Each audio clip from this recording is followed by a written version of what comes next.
Thank you, Vasuji, for those very, very generous and kind introduction. Thank you so much. I don't know if it's deserved, well deserved or not, but I love it. Thank you so much. Then, yeah, let us start with the prayer. Guru Brahma, Guru Vishnu, Guru Devo Maheshwaraha, Guru Sakshat Parabrahma, Tasmai Shri Gurave Namaha.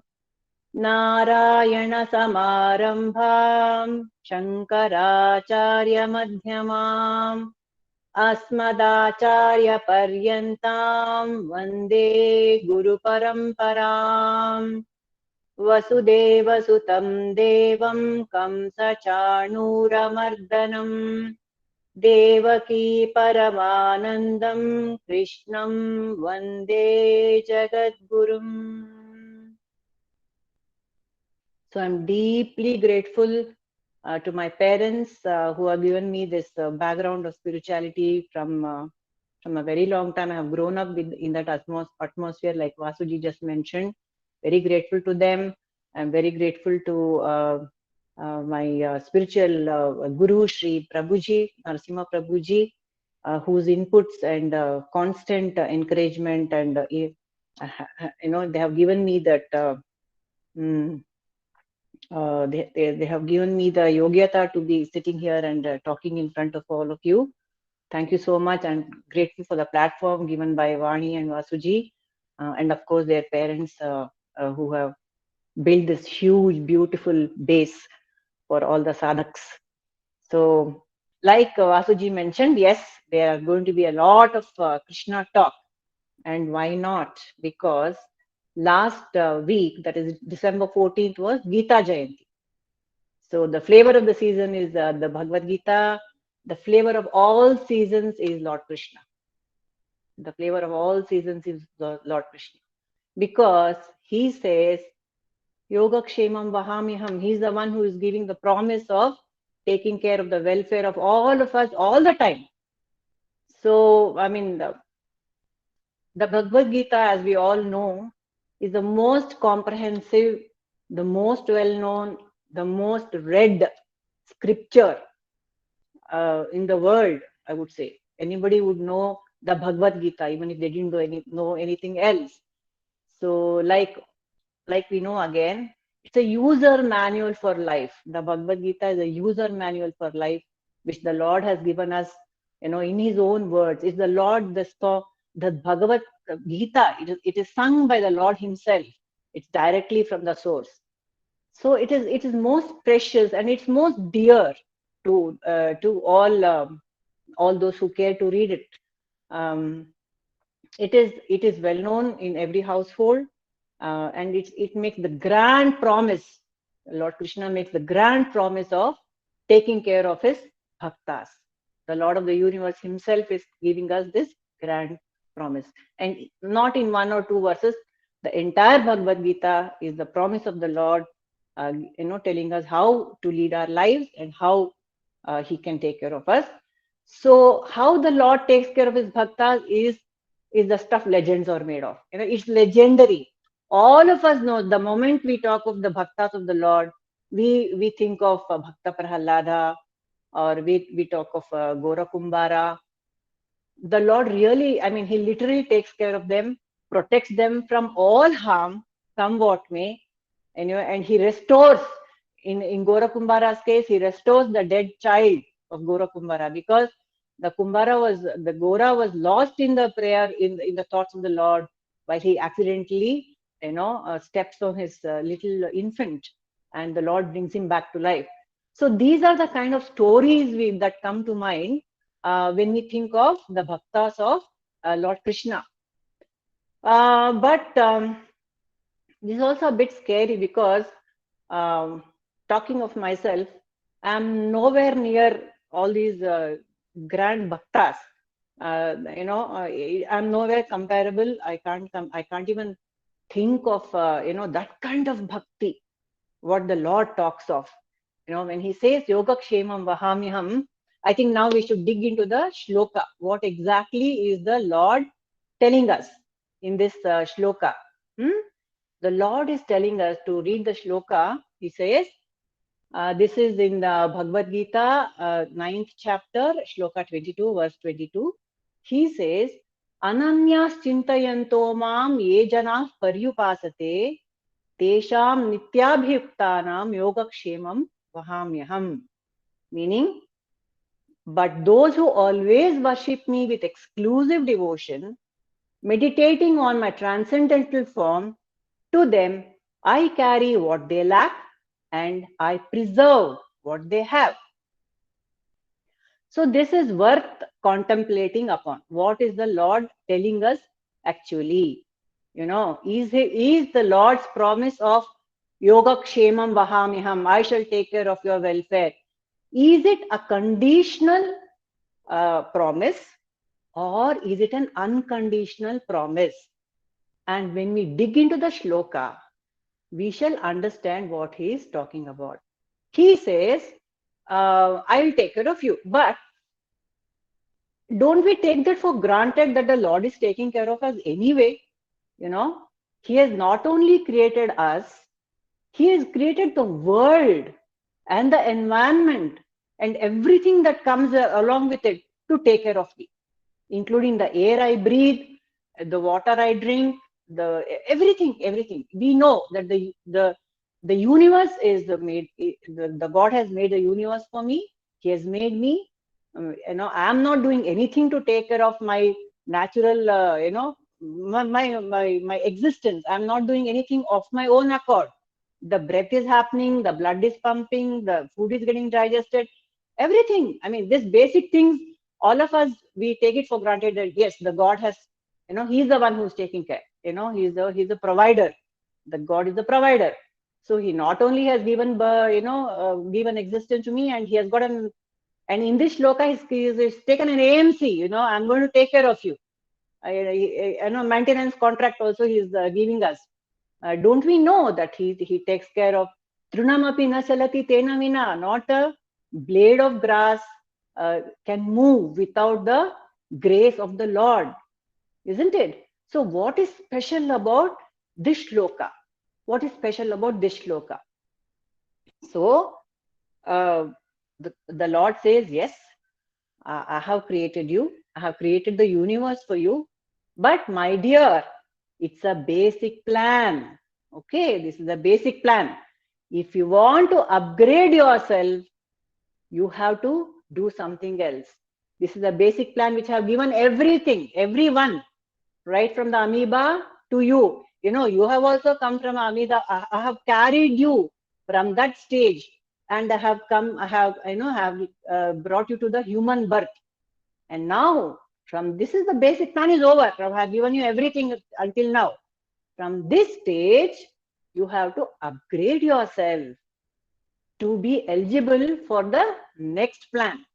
What is the next plan of the Lord? He says, Ananyah chintayanto mam ye janaha paryupasate tesham nityabhyuktanam yogakshemam vaha. So he's given a rider.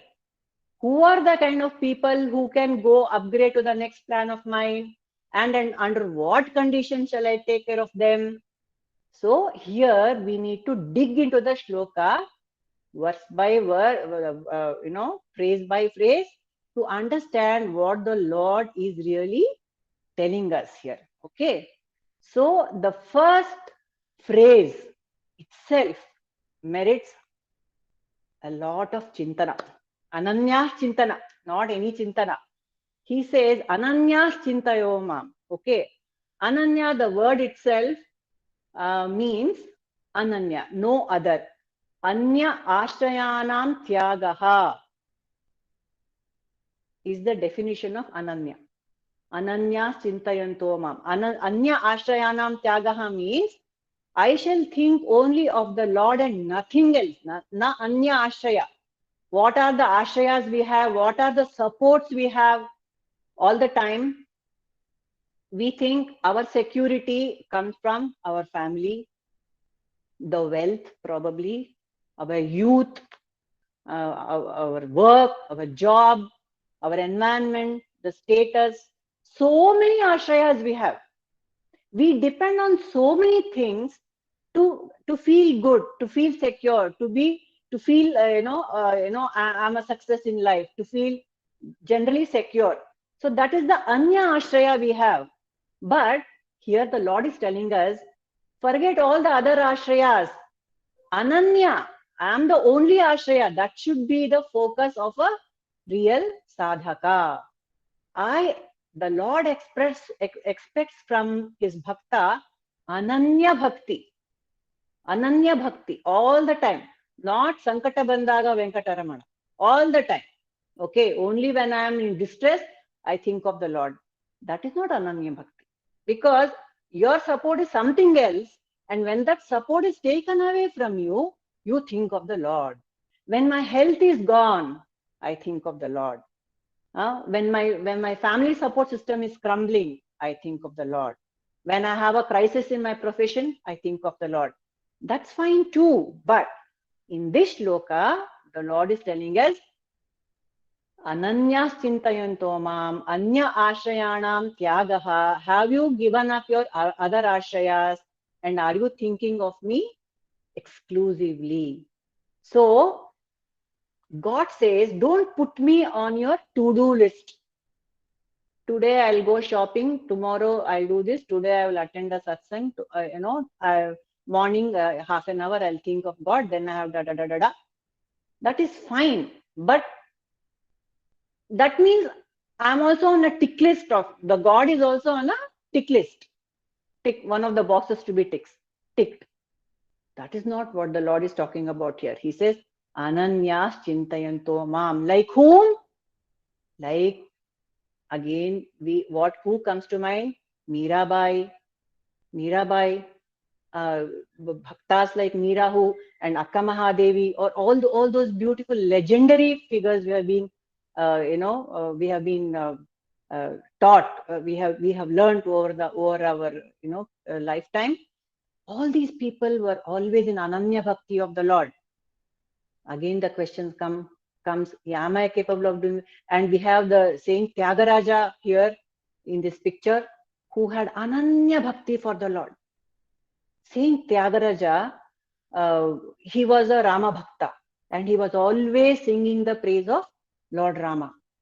And one day, and his compositions are so legendary and so famous that the king of Tanjavur, he was mesmerized by Tyagaraja's singing, and he sent his minions, his soldiers, with lots of gifts, gold, silver, clothes, everything. He sent his soldiers with a lot of gifts, and they came to Tyagaraja and they delivered a message from the king. They said, the king of Tanjavur is so happy and so much in love with your music that he wants you to come and become his Asthana Vidwan.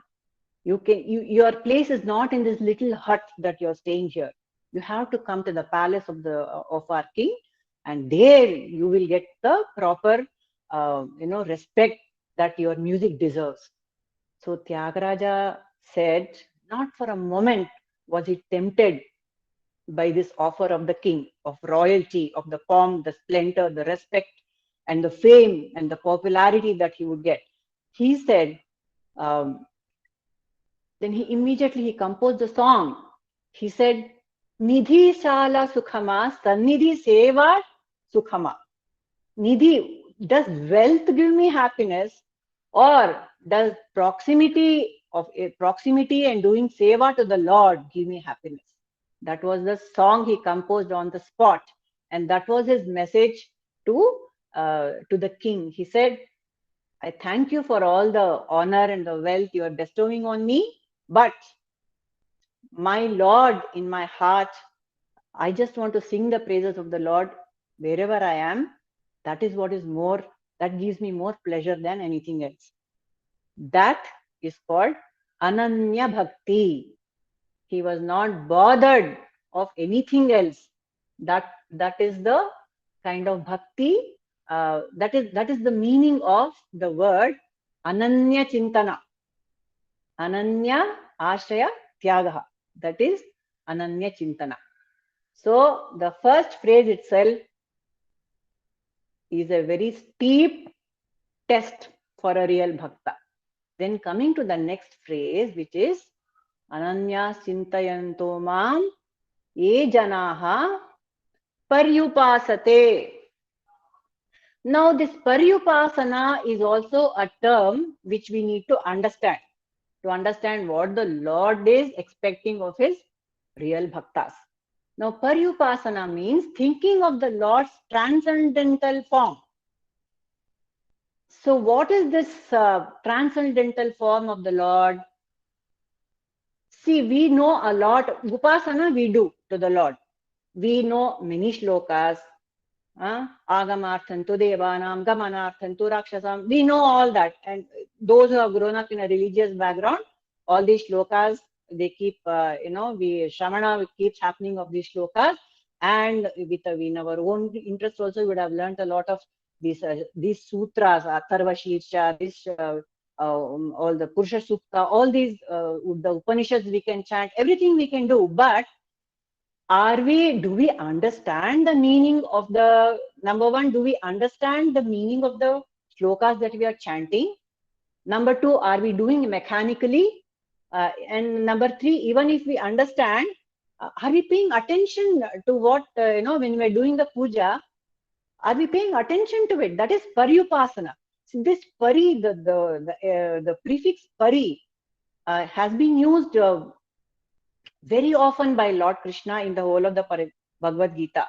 Pariprashnena, parisevaya, in other shlokas also you come across this pari.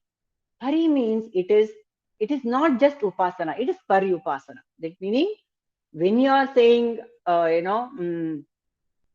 for example, Tame tvameva pratyaksham brahmasi, tvameva khalvidam brahmasi, Tvam bhumirapo anino nabhaha. You are the earth, you are the sun, you are the moon. These are the kind of shlokas that are used to do even the Nitya Puja for the Lord. The Purusha Sukta is used, the Mantra Pushpa is used, Sahasra Shirusha Purushaha, Sahasraksha, Sahasrapat. Very mechanically we go on chanting these shlokas. But just pause for a moment and think of the implication of what you're just uttering. Sahasra Shirusha Purushaha, Sahasrakshaha, Sahasrapat. You are doing upasana of the Lord of the universe, whose Sahasra Shirsha means he's in every form that you see around you. He's in every form that I see around me. Sahasraksha, he's the eye of the eye, the ear of the ear. This awareness is what is needed when we are doing upasana. That is paryupasana. Meditating on the transcendental nature, not just the form. Okay, the form of the adharam maduram, hasitam maduram, that is the imagination of the poet of what Krishna is. The beautiful image of Krishna with the Navilagari and the flute and all that. That's the creative imagination of the artist. It is beautiful. It is wonderful.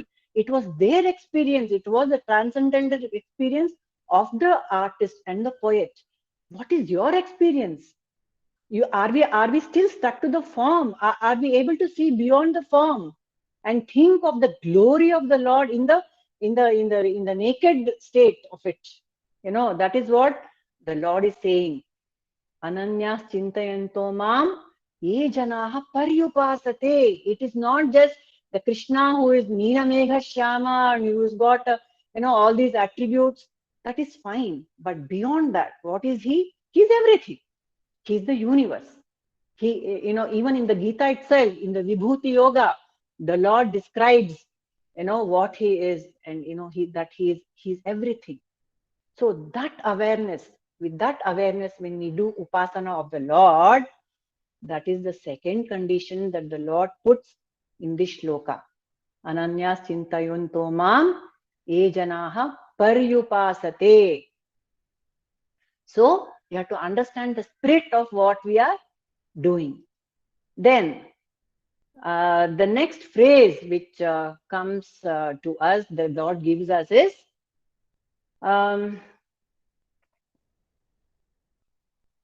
the next phrase is Nityabhiyuktanam. Nityabhiyuktanam means Ananya is without any other thought, that is leaving aside all other support systems. And Paryupasate is to understand the real nature of the Lord and be engaged in that thought while doing the Upasana. And Nityabhiyuktanam. Nitya means not just today, it is every moment.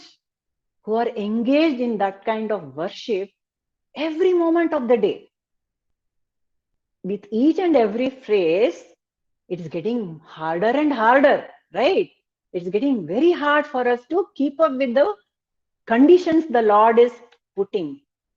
How can I be engaged in the thoughts of the Lord every moment of the day? Do I don't have any work? Don't I have to take care of my family? Don't I have to do some my cooking? Don't I have to do this, do that? I've got 100 things to do. How can I be engaged in thoughts of the Lord? So that is when all the gurus and the scriptures, what they tell us is, do your work. Nobody is telling you to give up everything or get lost in the lot of, like Gora Kumbara, get lost in the thoughts of the Lord and neglect your other work, or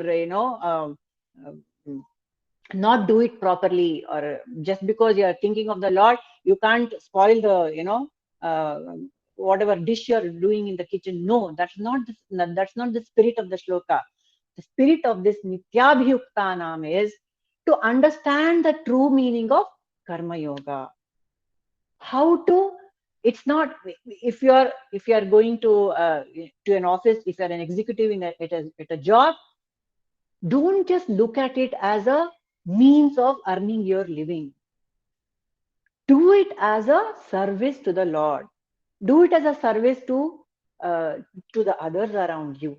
That is the spirit of this Nityabhyuktana. Whatever you do, you are cooking for your family. I'm cooking for my Lord. You're going to work. I'm going to work. That is the job my Lord has given me. Let me do it to the best of my ability. This is the kind of attitude, say the wise ones say, this is the kind of attitude you have to develop, so that every moment of the time you spend, doing other stuff, when you're doing upasana, paryupasana, thinking of the Lord's transcendental form, when you're doing your other work, do it as an offering to the Lord. That is called as with a Krishnarpana bhava, with no expectations. See, now in just one, we read just one phrase of one shloka, all the other teachings also come into the picture. Karmanyevadikaraste ma phaleshu kadashan. Do all your work without expectations, unconditionally, and as if you are meant, you are asked, you are commanded to do this job by the Lord Himself. This is Nityabhiyuktanam. At each and every point, at every moment, you are doing the Lord's work. Tesham Nityabhiyuktanam Yogakshemam. That is the next phrase, which is the key phrase that we need to understand here. What is the meaning of yoga and what is the meaning of kshema? So the meaning of yoga is, of course, we all know yoga means union. Yoga means union.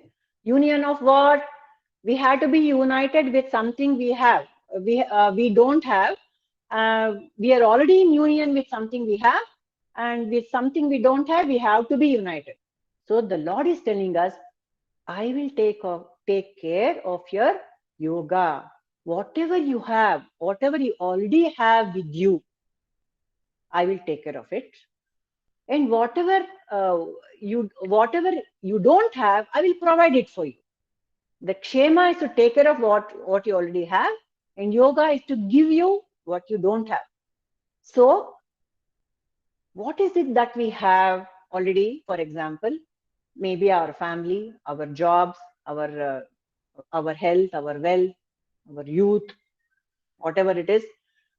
All that he says, I shall take care of you. See, he's saying you always be in my you be in my upasana, you be nityabhiyukta about me, then you might say, if I'm always thinking of you, my Lord, who will think of my family? Who will think of my profession? Who will think of take care of my kitchen? Who will take care of my child's homework? So here the Lord says, I will take care. Can you believe that?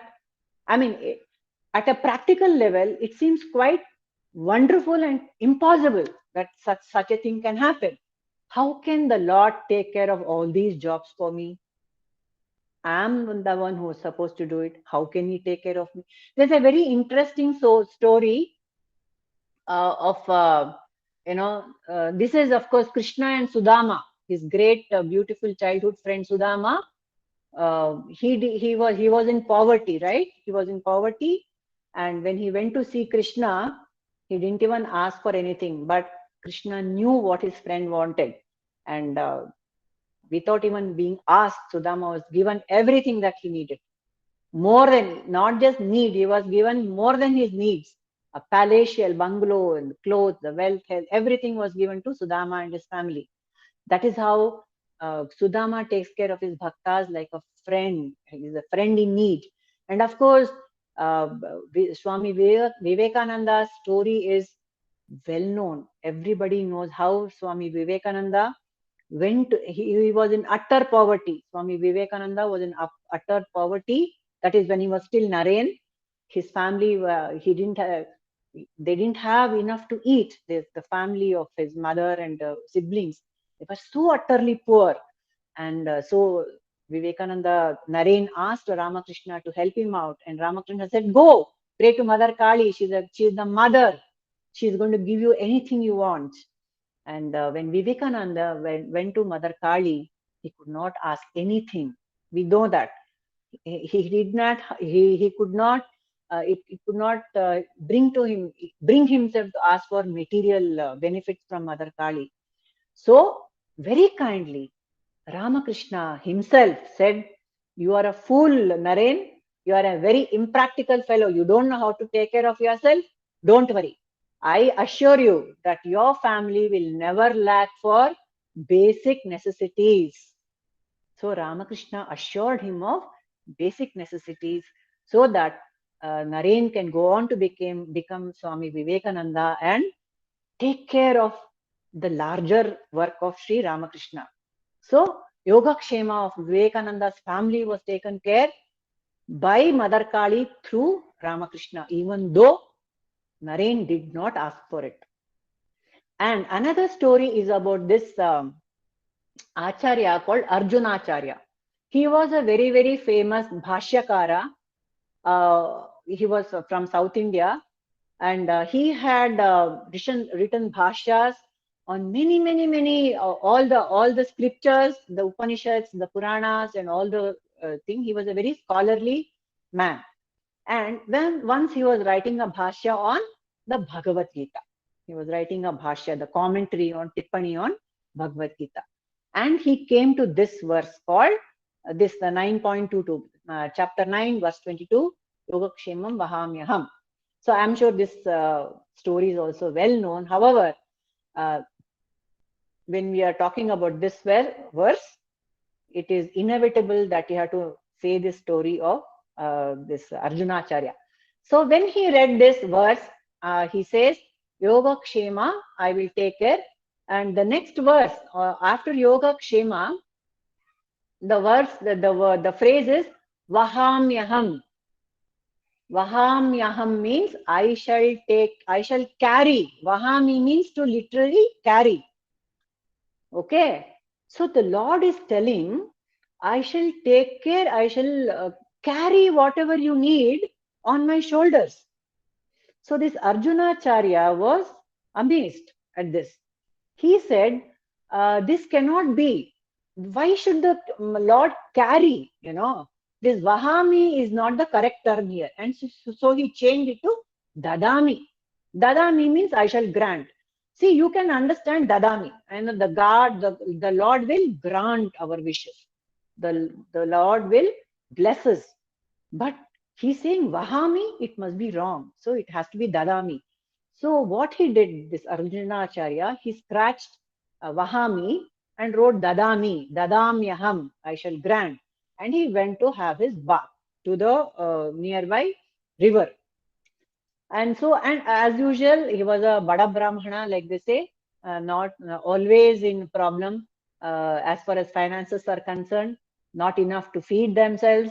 So the wife was always complaining that there is not enough provisions in the house to cook. So that morning also she was complaining. There is no rice, there is no tarkari, nothing is there. You know, what shall I cook for you and all that. She was grumbling from morning. So this man was so oblivious to all that. He was happily writing his Gita Bhashya. Now he changed something. He changed from Vahami to Dadami and he went to have a bath. When he was away, two children came bearing lot of gifts on their back. Gifts means one fellow was carrying vegetables, the other fellow was carrying grocery. And they came to this lady, Arjunacharya's wife, and they told her, Mother, please take this, heavy bags from us. We are little children. Our backs are aching. So she hurriedly went and removed helped them offload their baggage. She said, what is this? She said, groceries and vegetables. Who sent it? Your husband. He sent it. He was saying my wife was grumbling all morning that there is now nothing to, cook in the house. So he sent us all these groceries. Please take. He will come now. Please cook. He's coming from his bath. So this lady was amazed and she was, of course, very happy. So she said, thank you so much. And then she helped the little boys offload their baggage. And then she saw that one boy who was a little dark. On his back, there were some scars, some bare used to say, in Kannada. There were some scars there. And she asked, what happened? Who beat you like this, black and blue? He said, your husband beat me. That boy said, your husband beat me. Then this lady was shocked. Why will he beat you? He's such a kind soul. He'll not even say boo to a fly. No, it's not possible. He didn't beat you. He said, no, no. This morning, he said, you're a lazy man. You don't do any of my work. That's why he beat me and he put all this, he gave me this heavy baggage to carry, that boy said. And the lady was very sorry. She apologized. She gave them something to eat and drink and she sent them away. And then this Arjunacharya came back from his bath and he was very happy to see that the grand feast was awaiting him. He said, what? From where did all these things come? So as usual, the lady said, you sent? No, I didn't send. Then the whole story ensued. The lady narrated what all happened. And then immediately this Arjunacharya, he realized who the two boys were. They were Krishna and Balarama. And he understood why that little boy had a scar or had marks on his back, which is because he had struck off Vahamyaham too and changed it to Dadamyaham. Then tears flowed down his eyes. He said, forgive me, my lord, I doubted your words. I doubted your words.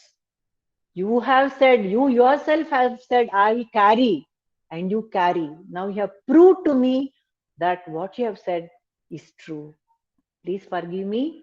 Then he struck the Dadamyaham and retained the Vahamyaham. That means the Lord literally carries your baggage. The Lord literally carries my baggage. If I keep my baggage down, if I don't worry, fret about my problems all the time, the Lord will take care. The Lord will worry on my behalf. That is the promise of Lord Krishna. One more charming story is about Tulsidas, who wrote the Tulsi Ramayana. So Tulsidas, of course, he was everybody knew that he was a great devotee of Lord Rama. And once he was in Kashi and he was writing the Ramacharita and he was in Kashi. And see, in India, that the beautiful thing about our land is all the holy men are respected, and people come and prostrate and they'll give some alms to them, they'll offer some food, some fruits and go. And the royalty also takes care of the holy people. the sons, the saints, they take care of them. So the Lord, the king of Kashi, he had given a lot of, he knew that Tulsidas was a Santa, and so he had sent that day, one day, the king sent a lot of gifts, gold, silver, pattu pitambara, everything he had sent to Tulsidas's house, little hut, and it was all in this hut of Tulsidas. And this was observed by two robbers. Two thieves had made a note that in this poor man's hut, the king has sent a lot of gifts. So they plotted and planned, and in the night, that night, they thought of robbing Tulsidas. So they went to his house. They creeped in late in the night. They were looking for an opportune moment to get inside the house. And then, to their astonishment, they saw two boys guarding the little hut of Tulsidas. Two little boys carrying bows and arrows. So the thieves thought, "Arey, not bad. The king has not only given this Tulsi, this poor man, a lot of gold and all, he's given security personnel also. Huh? They're not bad." And so they waited, the security guards will fall asleep. But no, those two boys were patrolling the little hut of Tulsidas, and with bows and arrows, and they didn't allow these thieves to even go near the hut. Then, after waiting for a long, long time, the robbers turned away. And of course, now we all know that they were, of course, Rama and Krishna, who were actually guarding Tulsidas's hut, because yoga kshemam vahamyaham, right? Yoga, kshema. The Lord Rama was looking after the kshema. The yoga was already done. Tulsidas was given all that, gifts by the royal, by the king. In kshema, they were taking care now. They had to preserve what was there. So then, next day morning, the robbers, without their knowledge, they had got the darshan of Rama and Krishna, right? So they were transformed. And so they went back. The next morning, they went to this poor man and they bowed down to him and said, "Sorry, we came to rob you, but we saw that, two security guards were patrolling. And very, very sorry, we shouldn't have done that. But we are very curious. Who are these two gods?" Then they described how the boys looked, and Tulsidas was shocked. He said, "Rama and Lakshmana have been guarding my little hut." And wonder of wonders, you know what Tulsidas' reaction was? He said, "I don't want," immediately he sent back all the wealth back to the king. He said, "I don't want the Lord to take so much trouble guarding all this wealth. I don't need it. And unnecessarily, the Lord is being put to trouble." So Tulsidas sent all the wealth back. So these are the bhaktas that now Krishna is talking about when he says, "I will take care of your welfare." This is Vahami. He actually literally carries our this thing. And then we have after listening to all this, we have a doubt. Is it possible for me to raise to such standards that the Lord has set? Is it possible? Can I be a Tulsidas? Can I be a Tyagaraja? Can I be, will the Lord show such miracles to me? And is it possible in the first place to solely depend on God like this? It's very difficult. It's very nice to listen to stories, but is it really possible? All these sorts of bhaktas we are talking about. So we get a doubt. Paramhamsa Yogananda, in his autobiography, gives very beautiful stories of how, that kind of Ananya Bhakti actually is possible. That strong willpower. If you have no doubt about the glory of the Lord, if you have no doubt that the God will take care of you, He will. So all the stories that we heard until now is about, like, you can say they're not our contemporaries, but Paramahamsa Yogananda, when he was a little boy of 14, he had developed that kind of um, uh, strong conviction. There's conviction that yes, the Lord will take care of me. He had that kind of conviction. And when he was just a little boy, he used to tell his siblings and his cousins and all his little children in his household that don't worry, the Lord will take care of everything. And they used to make fun of Yogananda. They used to make fun of him, and they would say, "Oh, your Lord will take care." Then, and in those days in Calcutta, there used to be a lot of mosquitoes. Even no, I don't know, maybe even now, but when that story was written, there used to be a lot of mosquitoes in this Yogananda's house, and the children, his siblings, would one day gave him a challenge. Oh, your Lord will take care, is it? Okay, now you make a sankalpa that the mosquitoes will not bite Yogananda. Will bite all the mosquitoes. Will bite every other member of the family, but not you. Can you challenge? Can you show that? Yogananda said yes, sure. Then he made a sankalpa and he said, God, mosquitoes should not bite me. That's all. And he sat there. True enough, the mosquitoes didn't bite Yogananda, but they bit every other person in the family. So that is a very funny but shocking incident, that little things also with your willpower coming, willpower born out of a conviction that the Lord will take care, can work such wonders. Another time also, he in the same scripture, in the same autobiography of Yogananda says, his father wanted to test this. This Yogananda was always talking about how the Lord will take care, Lord will take care, I will not do anything.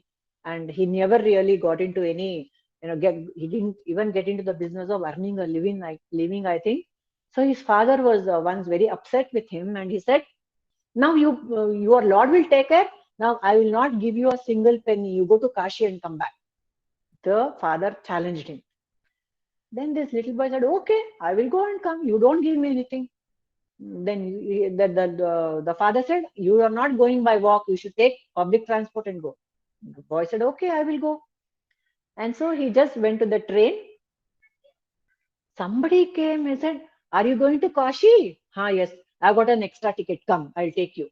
And they took the boy to Kashi and went. And when he got down at Kashi, some fellow was waiting in the platform to receive this man, and he took him to a traveler's bungalow, and he fed him a royal meal, and gave him a place to stay.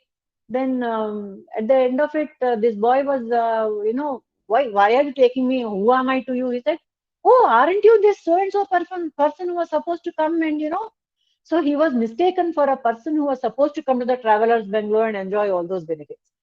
So this is the kind of conviction, when you have that, when you don't doubt the words of the Lord, you all these things, miracles will happen in your life.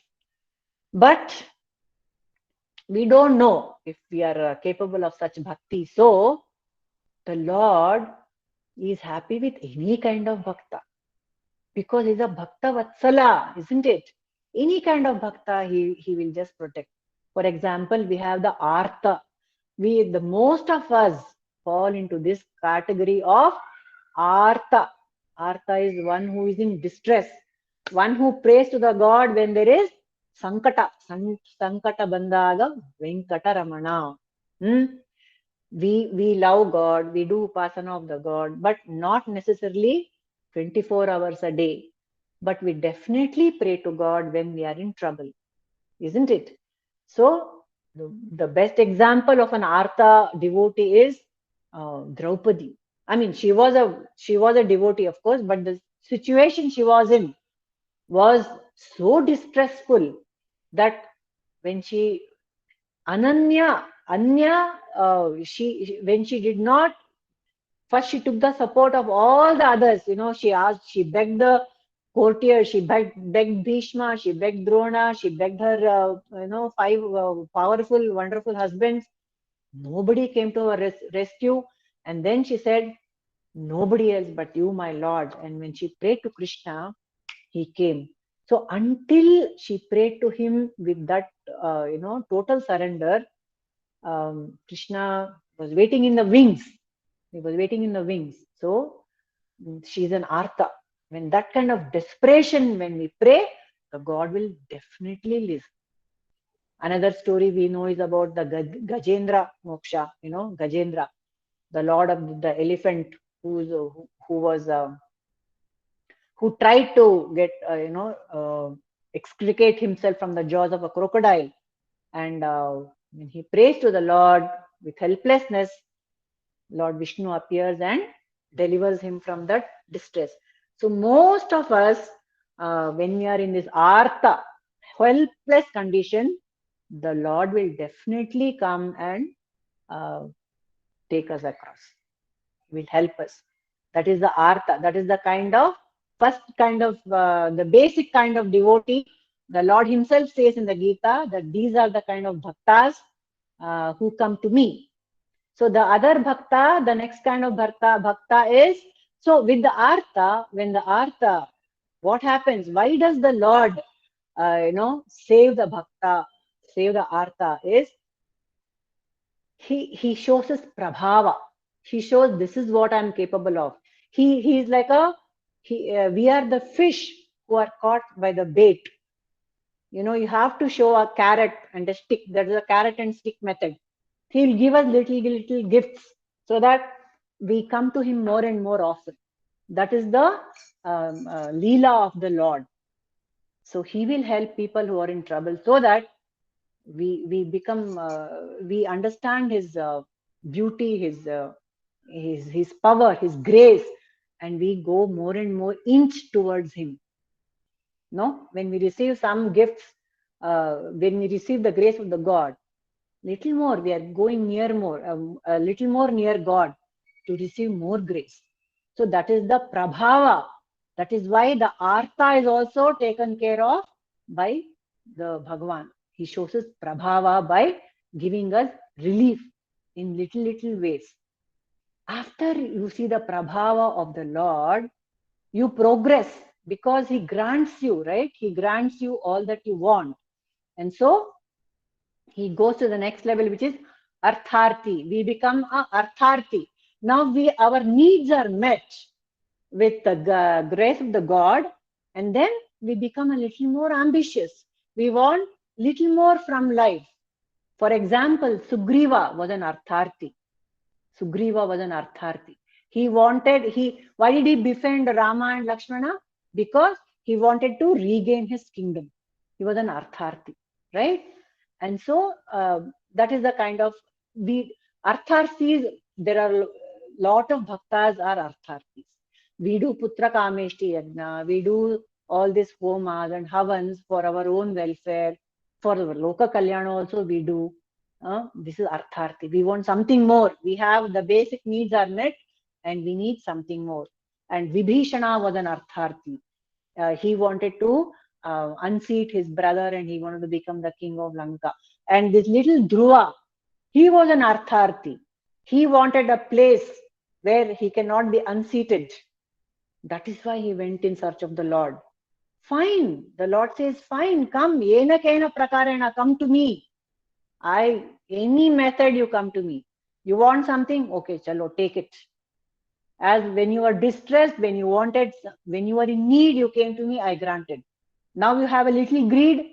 Okay, fine, no problem. Then he grants your greeds also.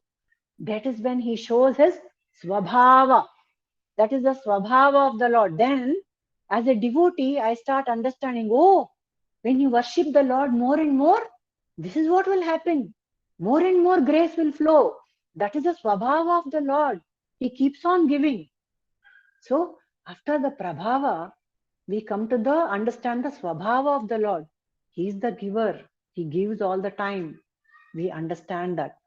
And then next, after that, we come to the next kind of this thing. Bhakta is the Jignasu.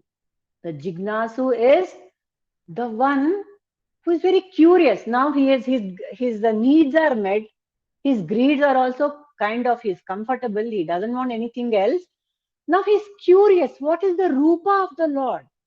What is this Lord who is the, who is this one who is taking care of my welfare? Who is this Lord? The one example of a Jignasu is Nachiketa, right? He was a Jignasu. He was very curious to know, what is this life? What is it all about? How is this whole thing? How does it whole thing work? And his Jignasa took him straight to the doorstep of the Lord of Death himself, Lord Yama himself. That is the kind of Jignasa he had to know about the real Rupa of the Lord who takes care of all of us. So another example of a Jignasu is Uddhava. Uddhava was a childhood friend, like Sudama. Uddhava was a childhood friend of Lord Krishna, and he was a Yadava, Vrishni. He was a Yadava Vamsha, and he was always a bystander. He was not an active participant in Krishna's life. He was a bystander. He was looking at Krishna's leelas.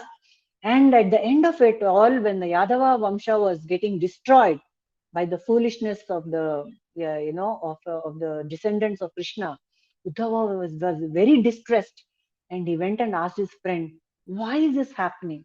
With you in front of you, in your own presence, all this nonsense is happening. Why?" That is when the Uddhava Gita was told, and Krishna tells Uddhava the nature of life, the nature of karma, the nature of my life and death. The Uddhava Gita is being told because of a Jignasu. This scripture has come to us. Bhrigu Maharshi was a Jignasu. The famous Taittiriya Upanishad was because of the Jignasa of Bhrigu. He goes on asking his father, what is Brahman? That is how the whole Taittiriya Upanishad has come, because of his Jignasas to know more and more, and he did a lot of tapas to come to the right answer. So to thanks to all the Jignasus, all the Upanishads are there.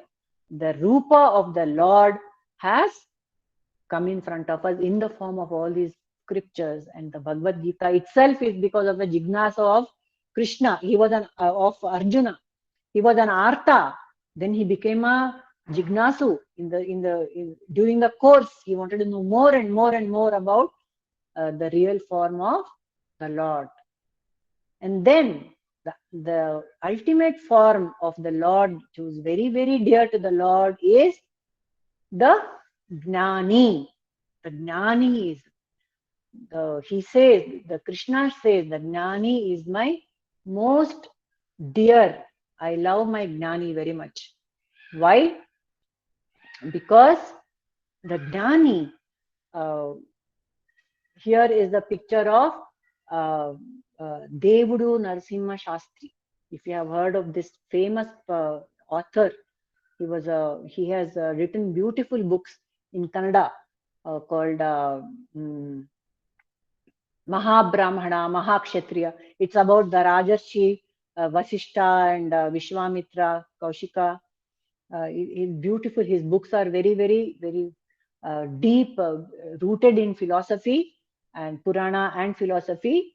So this Devudu Narasimha Shastri, he was not just a writer. He was a Gnani.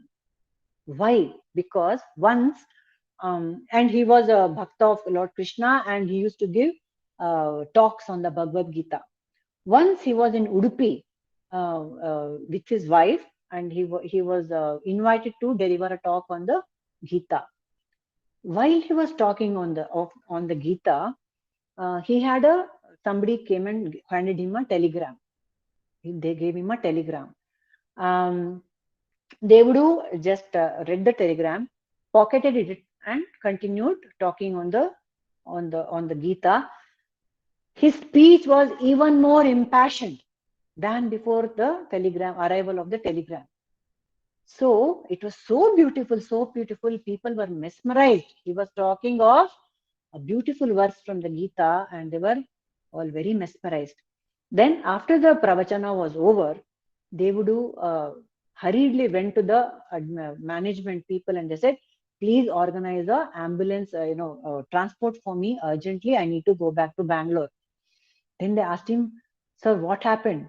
Then they would have said, "I just received a telegram that my son passed away and I have to rush to Bangalore." Naturally, they were all shocked. You received such a grave news and you continued speaking, and so beautiful a lecture. You continued giving us so much this thing. What is this miracle? What gave you the strength to carry on like that?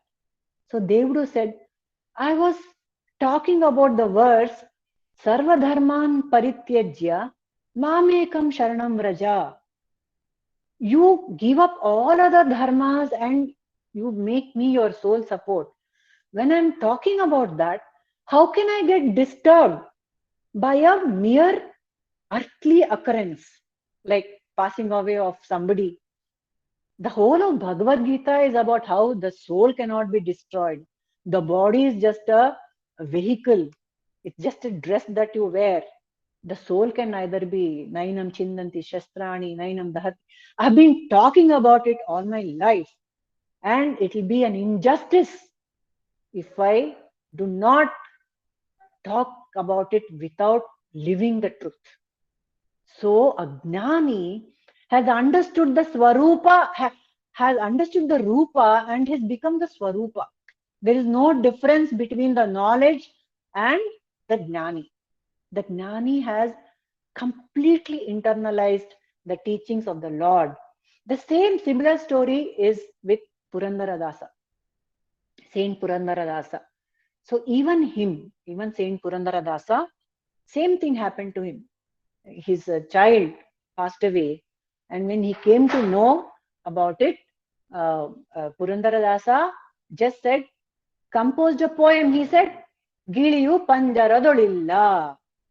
The soul has left the body. The Panjara, the body was the Panjara, and the soul has gone. It was just with me. The gili, the parrot was with me for a short while. I took care of it. Now it has escaped and flown the nest. Absolute, that equanimity, that is the equanimity that is displayed by the jnanis. That is why the Lord says, I love my jnanis the best. In one more shloka of the Gita, the Lord says, Ascharyavat pashyati kashchidenam. Why is the jnani dear to me? The Lord says, it is very, very, the knowledge of the Gita is very, very esoteric. The jnana is so mysterious that somebody can understand it is something to be, it is so wonderful. It's Ascharya. It is wonderful that there is somebody who can understand what I am talking about. And then he says, Ascharya vadati. It is wonderful that somebody has understood what I am talking about. And it is wonderful that somebody can talk about what I am talking about also. Ascharyavat vadati kaschidena. Only some people can even explain what I am talking about. And the third Ascharya here is not surprise. It also means it's a very rare occurrence. It's very rare that somebody can understand what is being said about the real nature of the soul. It's very rare that one understand and one can talk about it. And Ascharyavat, that Shrunoti, somebody can hear about it, is also that somebody can understand, somebody can talk, and somebody can then Shrunoti, the one who listens to it with complete understanding, is also, it's wonderful. And the last Ascharya that the Lord talks about is the one who lives the truth. That is also an Ascharya. That is also so rare. So that is the Jnani's Lakshana. that he not only understands, but he lives the truth. That is what the Lord says about the Gnani. That is why the Gnani is very, very dear to the Lord. And so what does the Gnani wants then? He has got the knowledge that nothing is needed. So what does the Gnani want? The Lord, what does the Lord carry for the Gnani? Nothing. The Lord carries the knowledge through the Gnani, for the Gnani, for the world. He carries the knowledge from the Gnanis, through via the Gnani. Then these are the kind of bhaktas that the Lord talks about. But the other kind is also there, which is another kind of bhakta is the Vaira, the one who hates the Lord most. He is also kind of bhakta. How? Because he's always hating, he's cursing all the time. That bhakta is cursing the Lord, like Kamsa or Shishupala or Ravana or this Gandhari also. She was not a hater of Krishna, but she cursed him. She cursed the Lord, saying, "You killed all my sons, and your Vamsha will also be destroyed." So these bhaktas also, the Lord is so kind that he says, okay, and he accepts them also. For the bhaktas like Shishupala and Kamsa and all these people, the poor Lord, he had made them a promise, he had prayed, he had promised Shishupala and other, all these Jaya Vijaya, he had promised that I'll come and deliver you from this human birth, isn't it? So the poor Lord, to his people who hate him also, he has to carry their burden and relieve them um, of their life itself, because he had promised them. And he carries the curse also. He carries the curse of the bhakta also, so that it comes to fruition. And because of Gandhari's curse, the Yadava Kula was destroyed. So he's a bhakta vatsala. Ena kena prakarena. You come to me in any manner, I will take care of you, is the promise of the Lord. So the next question that we may face is how to achieve this kind of bhakti. So here is a beautiful example of how total surrender to the Lord is going to bring you to that level of bhakti that the Lord is talking about in this shloka, Yogakshemam Vahamyam. And I'm very, very happy to talk about Martanda Manik Prabhuji. He is the avatar of Lord Dattatreya. Lord Dattatreya Jayanti was conducted yesterday, day before yesterday. 18 December was the Lord's Dattatreya Jayanti, and Martanda Manik Prabhu was the avatar of Lord Dattatreya. There's a very charming story that goes with this Prabhu, and he was a Gnani. He was a Gnani, and he was in the Bidar area. His Manik Nagar is the place where his shrine is there even now. And this Manik Prabhuji had, Martanda Manik Prabhu had many devotees, among whom one was Ambaji Rao. He was a very devout, he was a bhakta of Shriji. And this Ambaji Rao always would do all the work that his Lord wanted. Right from the morning, bringing him his glass of water, till putting the warm water and giving his water for snan, and serving him food and massaging his feet. Ambaji Rao would do everything from morning till night. He would take care of this Martanda Manik Prabhuji. And one day, Ambaji Rao was getting married, and on his wedding day, Ambaji Rao didn't turn up to for work. So as usual, in the morning, maybe this Martanda Manik Prabhuji had forgotten about it. And morning, as usual, he called Ambaji, and there was no Maharaj. Every day Ambaji would come say, Maharaj, and that day there was no Maharaj. So this Prabhuji asked, where is Ambaji? Where has he gone? So somebody told him, Maharaj, today is his wedding. He has gone. He's getting married. He's in the mantap. So Martand said, I am not having any bath until Ambaji gives me my, warm, hot water. Then all the other disciples, they were wondering what to do, and they ran to the wedding hall, and they told Ambaji, look, Ambaji, master is not having his bath, he's waiting for you to come. So Ambaji was so rattled, he just, he said, wait, I'm coming. No, I can get married any other time, but Snan, I have to give, water for my Guruji Snan. And he ran back to the ashram and he carried hot water to give me. Then he came in all this wedding dress. He came dressed in his sehra and all those Maharashtrian gear, bridegroom's gear, and all the other disciples along with the Prabhu, the master, they're making fun of this poor bridegroom who had even missed his wedding and to come and serve water for his Prabhuji. Then the whole day, for almost the entire day, this Manik Prabhu made this Ambaji do all sorts of work in the ashram.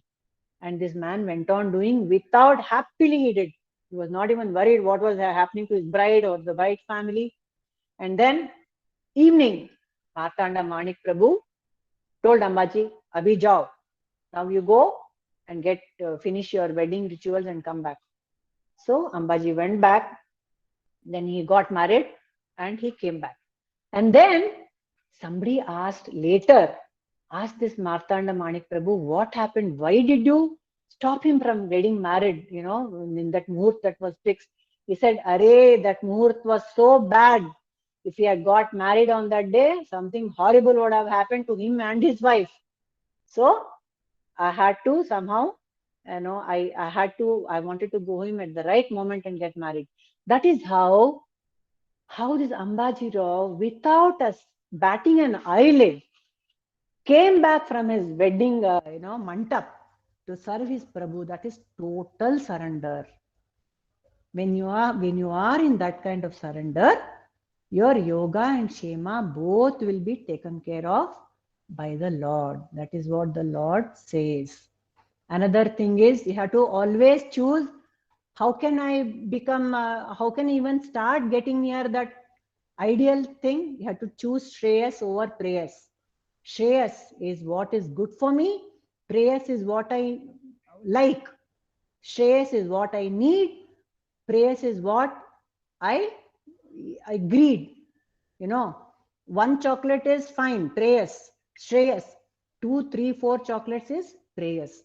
So every time, like Nachiketa, see what all Yama offered Nachiketa. He said, I'll give you royalty, I'll give you wonderful wealth, I'll give you a palace, I'll give you cows, I'll give you this, I'll give you chariots, I'll give you gold. Nachiketa said, no, I want Jnana. He rejected Prayas and chose Shreyas, isn't it? So the Lord says, when you choose, at every point of time in our lives, we have a choice of choosing Shreyas over Prayas. At every point we have, every point. Right at this moment, we had a choice of either sitting here or going elsewhere and doing some work which was not really taking us near to the Lord. But we chose to come here. Shreyas over Prayas at every moment. If we have such little things, if we can take care of the little choices that we make, at crucial moments, that will take us a little more towards the ideal bhakta that the Lord expects of us. So, in the same Bhagavad Gita, the Lord has given us so many margas: karma, bhakta, karma yoga, bhakti yoga, raja yoga, jnana yoga. You choose whatever you have, whatever is your propensity, whatever is your, your natural inclination is whatever it is, do it.